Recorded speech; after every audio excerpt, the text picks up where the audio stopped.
¿qué tal jóvenes? Les saluda su docente Ronnie Martínez. En esta ocasión les voy a hablar un poco acerca de la estequiometría de la asignatura de Química 2. La asignación pasada en Classroom les asigné que buscaran qué era la estequiometría y qué usos tenía en la química. Entonces ahorita les voy a explicar esa teoría que ustedes buscaron y espero la entiendan.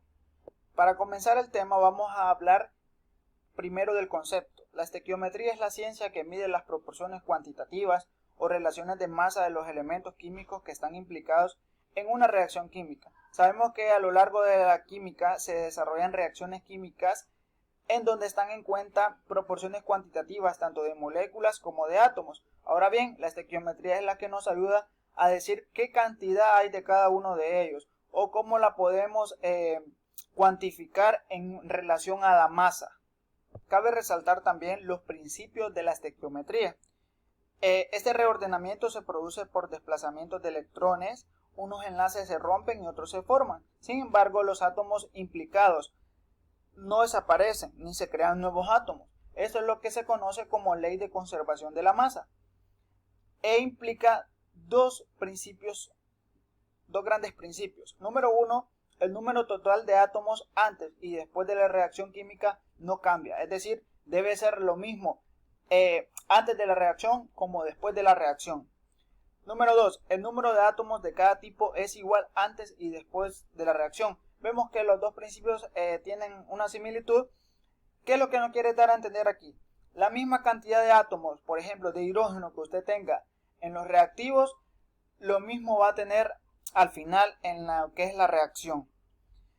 Más adelante, cuando ya sepamos un poco, vamos a ver de qué es lo que estoy hablando. Pero usted debe tener claro que la misma cantidad de átomos debe estar al principio como al final de la reacción. Cuando hablamos de estequiometría, estamos hablando de lo que son ecuaciones químicas. Esto le puede sonar un poco matemático porque hay ecuaciones matemáticas, son similares a esas ecuaciones matemáticas que ustedes conocen o que ustedes han escuchado o han visto. Lo único que en este caso son ecuaciones químicas. ¿Qué quiere decir esto? Que aquí va envuelto lo que son moléculas y átomos de diferentes elementos en vez de los números que nosotros anteriormente podíamos observar en matemáticas. Una ecuación química es una representación escrita de una reacción química, es decir, se basa en el uso de símbolos químicos que identifican a los átomos que intervienen y cómo se encuentran agrupados antes y después de la reacción. Podemos observar esta que está aquí.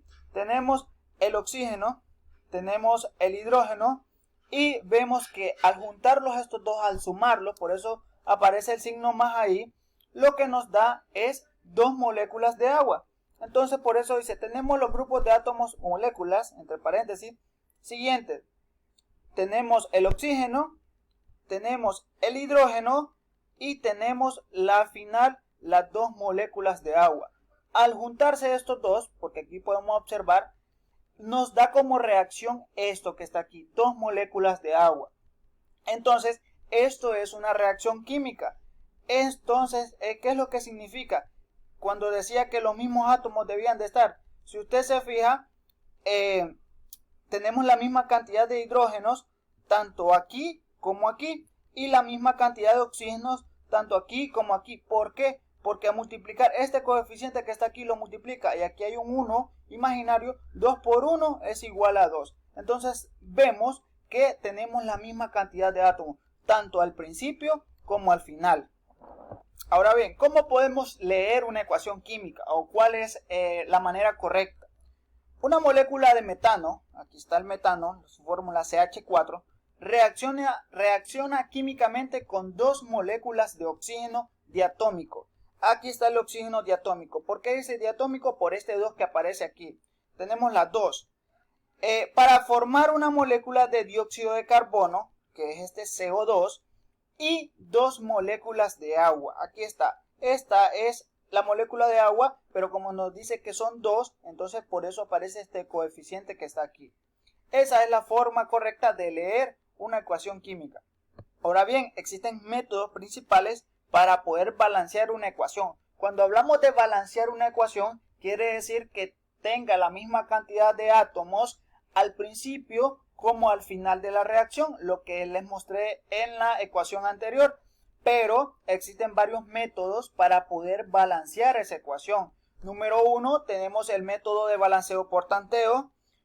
Cuando dice por tanteo es que usted lo puede hacer mentalmente, o sea, cálculo mental. Usted dice, no, aquí le agrego 1 y le agrego 1 al otro lado y está cheque. También está el balanceo algebraico. Ese ya tiene que aplicar fórmulas algebraicas. Y luego está el balanceo por ecuaciones redox, que estas las vamos a ver al final. Está en su forma ácida y en forma básica. En esta ocasión nos vamos a quedar hasta este momento, y de tarea para esta semana les va a quedar investigar sobre la ley de la conservación de la materia. De esa ley de la conservación de la materia, usted me va a investigar y va a escribir va a escribir 10 renglones y al final va a escribir un comentario de lo que usted entiende. La siguiente clase, la siguiente semana, yo les voy a explicar qué es eso de la ley de la conservación de la materia y vamos a ir viendo los métodos de balanceo. Vamos a ir explicando uno por uno, donde ustedes ya van a ir haciendo pequeños ejercicios. Muchas gracias.